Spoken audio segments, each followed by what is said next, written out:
सभी को नमस्ते। जैसा कि गत कक्षा में मैंने आपसे कहा था कि हम स्थूल से सूक्ष्म की ओर इन व्याख्यानों के माध्यम से अग्रसर होंगे और सर्वप्रथम चारवाक दर्शन की चर्चा करेंगे। तो आज क्रम है चारवाक दर्शन को जानने और समझने का। ये तो आप वैसे जानते हैं कि अवैदिक दर्शनों में प्रायः चारवाक को ही सर्वाधिक प्राचीन माना जाता है।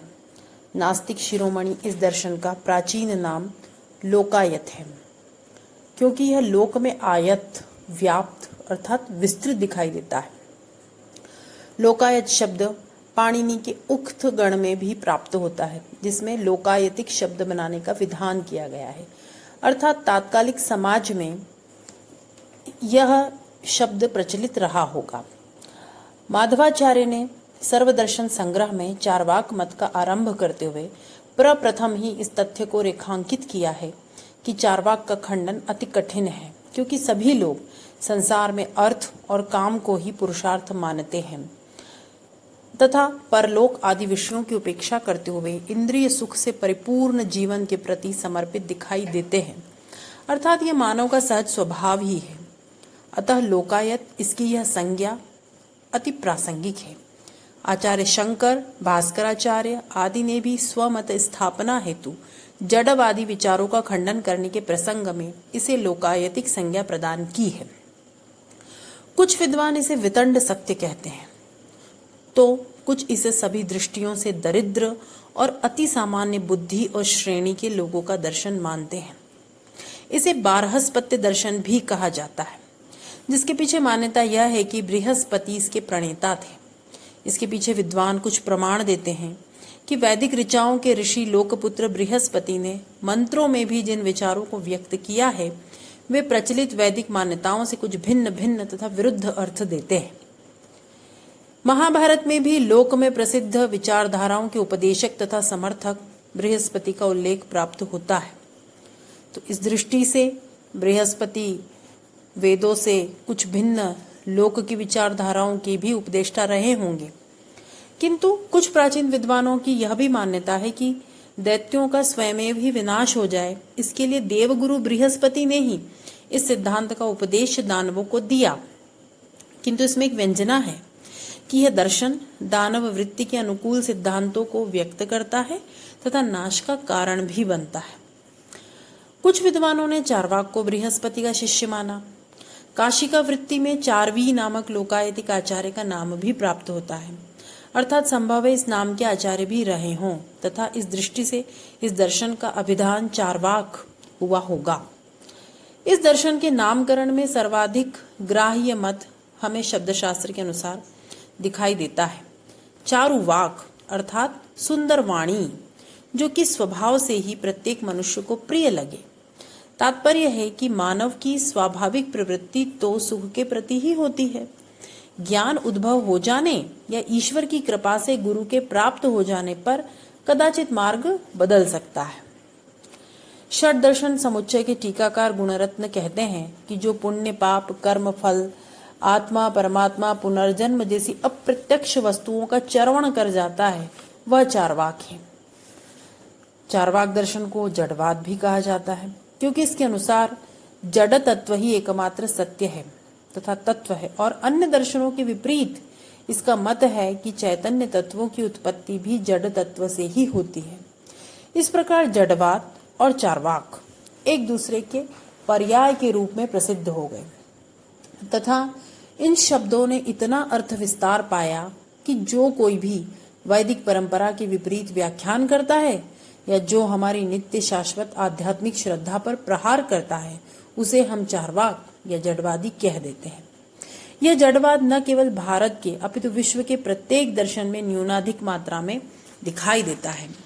प्राचीन काल से ही भारत में यह जड़वादी विचारधारा प्रचलित रही होगी, किंतु आध्यात्मिक अनुभूतियों से ओतप्रोत चैतन्यवादी विचारों के समुद्र में प्रतिष्ठित नहीं हो पाई। कदाचित इसीलिए इस सिद्धांत का कोई पूर्ण ग्रंथ या व्यवस्थित इतिहास प्राप्त नहीं होता। यह तो हमारे वैदिक आचार्यों की उदारता है कि उन्होंने अपने मत के स्थापन में जड़वादी मतों का अनिवार्यता से खंडन किया और इसी खंडन में खंड खंड रूप में चार्वाक के सिद्धांत प्राप्त हुए। हम उनका परिचय संक्षेप में प्राप्त करेंगे। अब जैसा कि मैंने आपको पूर्व कक्षाओं में भी सूचित किया है कि हम सभी दर्शनों को विशेष रूप से 3 बिंदुओं के आधार पर समझेंगे: प्रमाण मीमांसा, तत्व मीमांसा तथा आचार मीमांसा। और हाँ, यदि उस दर्शन विशेष का कोई अति प्रसिद्ध विशिष्ट सिद्धांत है तो उसे भी अपने व्याख्यान में अवश्य सम्मिलित करेंगे। अब सर्वप्रथम चार्वाक के मत में प्रमाण मीमांसा पर चर्चा करते हैं, क्योंकि चार्वाक के सभी सिद्धांत और मीमांसा का आधार उसका प्रमाण संबंधी विशेष चिंतन ही है। प्रमाण की सामान्य परिभाषा से आप सभी परिचित हैं, प्रमाकरणम प्रमाणम, जिसका तात्पर्य है कि जिसके द्वारा यथार्थ ज्ञान उत्पन्न होता है वही प्रमाण है। आगे हम प्रमाण के विविध भेदों पर बात करेंगे, क्योंकि चार्वाक केवल प्रत्यक्ष प्रमाण को ही मानते हैं, इसलिए प्रसंग अनुसार हम इनके मत में इंद्रिय जन्य ज्ञान प्रत्यक्ष के संबंध में ही चर्चा कर रहे हैं। चार्वाक अनुमान तथा शब्द प्रमाण का प्रबल खंडन करते हुए केवल और केवल इंद्रियों द्वारा प्राप्त ज्ञान को ही यथार्थ ज्ञान मानते हैं। अनुमान के खंडन में कहते हैं कि अनुमान प्रमाण नहीं है। क्यों? क्योंकि इसके द्वारा जो भी ज्ञान हमें प्राप्त होता है वह संशयात्मक होता है, क्योंकि यह व्याप्ति पर निर्भर होता है। जैसे धूम और वह्नि के साहचर्य से पर्वत पर वह्नि के अनुमान को खंडित करते हुए वे कहते हैं कि किसी धूमवान पर्वत को बिना किसी संदेह के हम वह्निमान तभी मान सकते हैं जब समस्त धूमवान पदार्थ वास्तविकता में वह्निमान हो।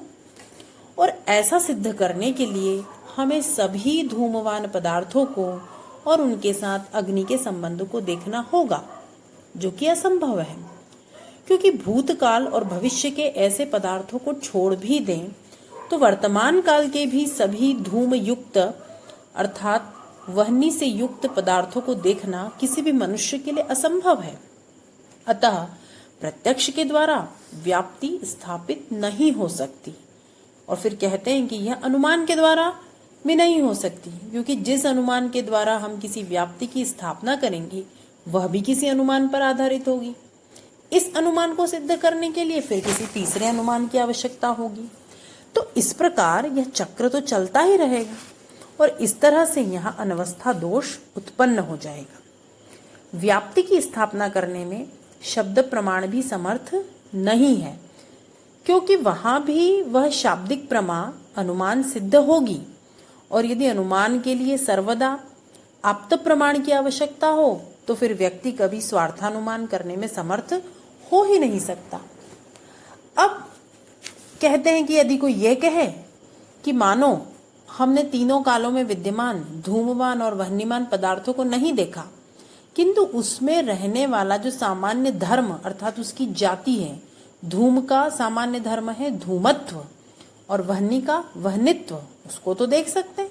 और इस तरह से सभी पदार्थों को देखे बिना भी हम धूमत्व और वह्नित्व में नित्य संबंध को प्रमाणित कर देंगे। और इसी आधार पर किसी भी धुएं से युक्त पदार्थ को देखेंगे तो उसके वह्निमान होने का अनुमान लगा सकते हैं। इसका भी खंडन चार्वाक कर देते हैं। उनका यह कहना है कि धूमत्व और वह्नित्व ये जो सामान्य धर्म या जाति है, इसका तब तक प्रत्यक्ष नहीं हो सकता जब तक कि उसके आश्रय पदार्थ का ज्ञान न हो। अर्थात मनुष्य में रहने वाला मनुष्यत्व हम तभी तो देख समझ पाएंगे जब हम मनुष्य को देखेंगे, या जब गो को देखेंगे तब हम गोत्व को समझ पाएंगे। तो फिर पदार्थ का तो प्रत्यक्ष करना ही होगा।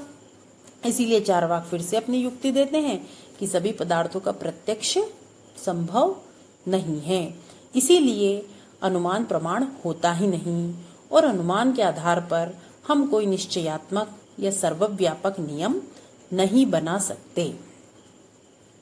इसके आगे भी कुछ और चर्चा है जिसको हम अगली कक्षा में आपके साथ करेंगे। धन्यवाद।